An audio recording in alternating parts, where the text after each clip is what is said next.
Hello friends, welcome back to life long learning channel.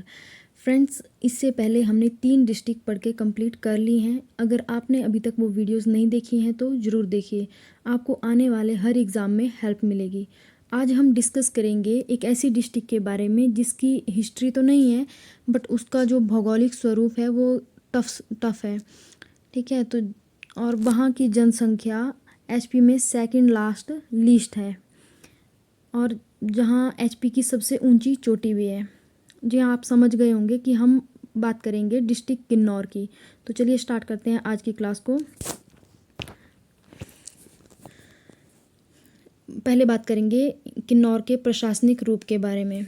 तो 1960 से पहले किन्नौर महासू जिले का एक भाग था, और अब महासू जो है वो शिमला का भाग है। ठीक है, और अब बात करते हैं किन्नौर का जिले के रूप में गठन कब हुआ। तो 1 मई 1960 को महासू जिले की चीनी तहसील में रामपुर तहसील के 14 गांवों को जोड़कर किन्नौर को एक अलग जिला बनाया गया। ठीक है, अब किन्नौर में कुल तहसीलें कितनी हैं और पंचायतें कितनी हैं। तो प्रेजेंट टाइम में किन्नौर में 5 तहसीलें और एक उप तहसील है, और 65 पंचायतें हैं। तो फ्रेंड्स, 5 तहसीलें कौन कौन सी हैं। तो इसमें है नचार, सांगला, कालपा, मोरंग और पुह।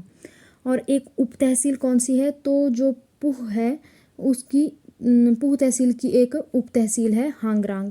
ठीक है, अब बात करते हैं किन्नौर का मुख्यालय कहाँ है, डिस्ट्रिक्ट हेडक्वार्टर कहाँ पे है। तो ये है रिकांगपिओ में। पहले ये कालपा में था, बट अब ये रिकांगपिओ में है। और रिकांगपिओ की हाइट कितनी है समुद्र तल से, तो ये है 2290 मीटर। अब बात करते हैं कि किन्नौर का कुल क्षेत्रफल कितना है, टोटल एरिया कितना है। तो ये है 6553 स्क्वायर किलोमीटर। फ्रेंड्स, अब किन्नौर का थोड़ा सा मैप देख लेते हैं हम।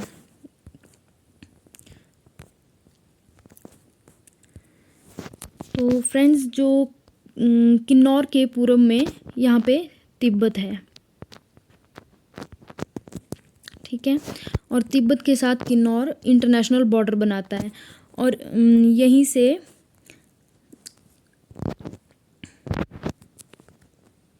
यहीं से सतलुज नदी जो है वो एंटर करती है हिमाचल में किन्नौर से।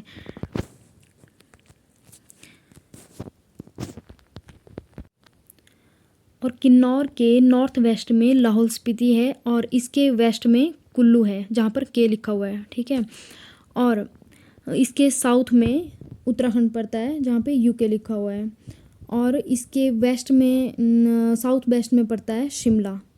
ठीक है,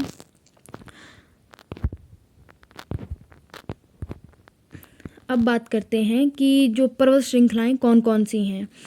तो वैसे तो किन्नौर एक ऐसी डिस्ट्रिक्ट है जो पूरा पर्वतीय इलाका है, बट यहाँ पे 3 प्रमुख श्रेणियाँ हैं। वो कौन कौन सी हैं, जास्कर, महान हिमालय मतलब ग्रेटर हिमालय, और धौलाधर। ठीक है, तो जो जास्कर है यही भारत और तिब्बत का बॉर्डर बनाती है। जो धौलाधर श्रेणी है ये किन्नौर के दक्षिण में पड़ती है। ठीक है, ये पड़ती है जहाँ पे उत्तराखंड और हिमाचल का बॉर्डर बनता है। ठीक है, और ग्रेटर हिमालय रेंज जो है या महान हिमालय रेंज है वो है नॉर्थ वेस्ट में। ठीक है, अब और जो हिमाचल की सबसे ऊंची चोटी शिला है वो भी किन्नौर में ही है। फ्रेंड्स, हम इसमें और भी चोटियाँ हैं किन्नौर में, पर चोटियों के बारे में हम अलग से बात करेंगे किसी और वीडियो में। जब हम सब डिस्ट्रिक्ट कंप्लीट कर लेंगे तो उसके बाद एक अलग सी वीडियो बनाएंगे। ठीक है, अब बात करते हैं नदी घाटियों के बारे में कि किन्नौर में कौन कौन सी नदी घाटियाँ हैं। तो जो मेन कौन सी हैं, सतलुज घाटी, हांगरांग घाटी, रोपा घाटी और बसपा घाटी। जो सतलुज घाटी है वो किन्नौर की सबसे बड़ी घाटी है। इसके अलावा 3 और घाटियाँ हैं। ठीक है, कौन कौन सी है, हांगरांग, रोपा घाटी और बसपा घाटी। जो हांगरांग घाटी है यहाँ पे स्पीति नदी बहती है, और इसलिए इसे स्पीति घाटी भी बोलते हैं। हांगरांग को ही स्पीति घाटी भी बोलते हैं। और यह घाटी जो पूरे किन्नौर में सबसे वीरान घाटी है, मतलब एकदम बंजर टाइप है। उसके बाद है रोपा घाटी और रोपा घाटी को स्यासू घाटी भी बोलते हैं, और यहाँ पे रोपा नदी बहती है। ठीक है, और यहाँ जो रोपा घाटी है यहाँ पे एक बहुत इम्पोर्टेंट गांव है सूनम गांव, ठीक है। तो सूनम गांव की वजह से कुछ लोग इसको सूनम घाटी भी बोलते हैं। इसके बाद बात करेंगे बसपा घाटी की। तो जो बसपा घाटी है यह बसपा नदी घाटी है, ठीक है, और पूरे किन्नौर की यह सबसे सुंदर घाटी है। यहाँ नदी तो बसपा बहती है बट इसको सांगला घाटी भी कहते हैं। अब सांगला घाटी क्यों बोलते हैं, तो सांगला नाम इसके एक गांव के नाम पर पड़ा है। गांव का नाम है सांगला, तो बसपा घाटी को सांगला घाटी भी बोल देते हैं, ठीक है। अब देखते हैं अन्य घाटियाँ भी हैं, यहाँ पर छोटी छोटी और घाटियाँ भी हैं बट उनमें हम दो देखेंगे। तिदोंग घाटी, ठीक है, और ये इस पूरी घाटी में सिर्फ 3 ही गांव हैं। कौन कौन से हैं, ठांगी, कुन्नू और चारंग, ठीक है। अब इस घाटी में एक नदी बहती है, मतलब तिदोंग घाटी में एक नदी बहती है, कौन सी, तिरुंग नदी, ठीक है। अब बात करते हैं भाभा घाटी की, और ये एक इम्पॉर्टेंट घाटी है, छोटी है बट इम्पॉर्टेंट है। इस घाटी में भाभा नदी बहती है, ठीक है, और किन्नौर का सबसे बड़ा गांव भाभा भी इसी घाटी में है, मतलब भाभा घाटी में ही भाभा गांव है, ठीक है, और जो बहुत इम्पोर्टेंट है। चलिए अब बात करते हैं नदियों के बारे में। तो किन्नौर की मुख्य नदी जो है वो सतलुज है, और भी इसकी सहायक नदियां हैं। इन नदियों के बारे में हमने पहले भी डिस्कस किया हुआ है। अगर आपने वो वीडियो अभी तक नहीं देखी है तो प्लेलिस्ट में जाकर देख सकते हैं। अगर पॉसिबल हुआ तो हम फिर से एचपी की सभी रिवर्स के बारे में पढ़ेंगे, बट फ़िलहाल आप प्लेलिस्ट में जाके देख सकते हैं, ठीक है। अब बात करते हैं किन्नौर से रिलेटेड कुछ और फैक्ट्स हैं उनके बारे में, जैसे किन्नौर की भाषाएं कौन कौन सी हैं। तो जो मेन लैंग्वेज है वो है छितकुली, इसको 85% लोग बोलते हैं, ठीक है। अदर लैंग्वेज कौन कौन सी है, तो भोती, लोहारी, सुंगचो, सूनम, जांगियांग और जांगथान, ठीक है। अब बात करते हैं किन्नौर का पुराना नाम क्या था। तो किन्नौर का पुराना नाम था चिन्नी। बात करते हैं कि किन्नरों का सबसे पहले वर्णन किसने किया। तो किन्नरों का सबसे पहले वर्णन कालिदास ने किया। अच्छा, वायु पुराण में किन्नरों का वर्णन किया गया, तो उनको क्या बोला गया है, किन्नरों के बारे में क्या बोला गया है वायु पुराण में। तो वायु पुराण में लिखा है कि किन्नर जो हैं वो महानंद पर्वत के निवासी हैं। अब बात करते हैं किन्नौर के लोगों के अन्य उपनाम, उनको और क्या क्या बुलाते हैं वहाँ के लोगों को। तो ठीक है, किन्नौर के निवासियों को अश्वमुखी, किन्नर और मोने और खुन्नू बोला जाता है। तो ठीक है, मोने इनको लद्दाख के लोग इनको मोने बोलते हैं, और तिब्बत के लोग इनको खुन्नू बोलते हैं। अच्छा, अब बात करते हैं किन्नौर की प्रमुख प्रथाएं, जो कि मुझे लगता है किन्नौर डिस्ट्रिक्ट की सबसे टफ यही है याद रखने के लिए। अच्छा, मृत्यु की प्रथाएं कौन कौन सी है, दूबन, फूकन और बखंत, ठीक है। सेकंड नंबर पे है व्यवस्थित विवाह। तो व्यवस्थित विवाह को किन्नौर में क्या बोलते हैं, जनेटांग, ठीक है। थर्ड है प्रेम विवाह। तो प्रेम विवाह को क्या बोलते हैं, दमटंग शीस, दमचल शीस और जुजीश।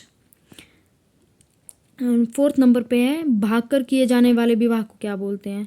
तो जो विवाह भागकर किया जाता है उसको डेबांग, दरोश, डबडब और हर होता है, हर विवाह है, ठीक है, हर बोलते हैं। और जो हर विवाह है वो होता है कि जो दूसरे की पत्नी को भगाकर शादी कर लेते हैं, ठीक है।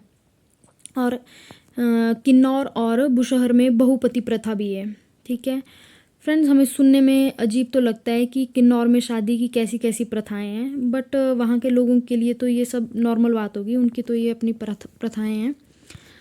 चलिए अब बात करते हैं कि किन्नौर के लोग खाने के बारे में क्या बोलते हैं, खाने के लिए क्या बोलते हैं, कौन कौन से वर्ड यूज़ करते हैं। तो सुबह और रात का भोजन होता है उसके लिए वो बोलते हैं खाऊ, और जो दिन का खाना है उसको बोलते हैं शील, और टोपी को बोलते हैं थेपांग। जो उनकी टोपी होती है जिस पे ग्रीन कलर की पट्टी लगी होती है उसको बोलते हैं थेपांग।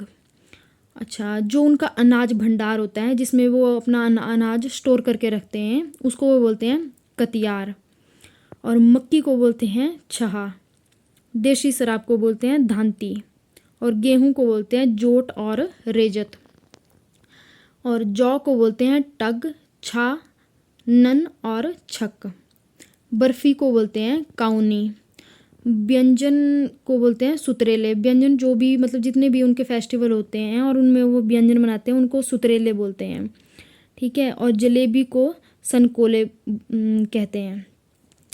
फ्रेंड्स, आई नो ये सारे नाम थोड़े टफ़ हैं याद करने में, बट अगर आप इनको 2-3 बार सुनेंगे और सुनने के बाद लिखेंगे तो याद रह जाएंगे। एटलीस्ट एग्ज़ाम में ऑप्शन देखकर याद तो आ ही जाएगा, ठीक है।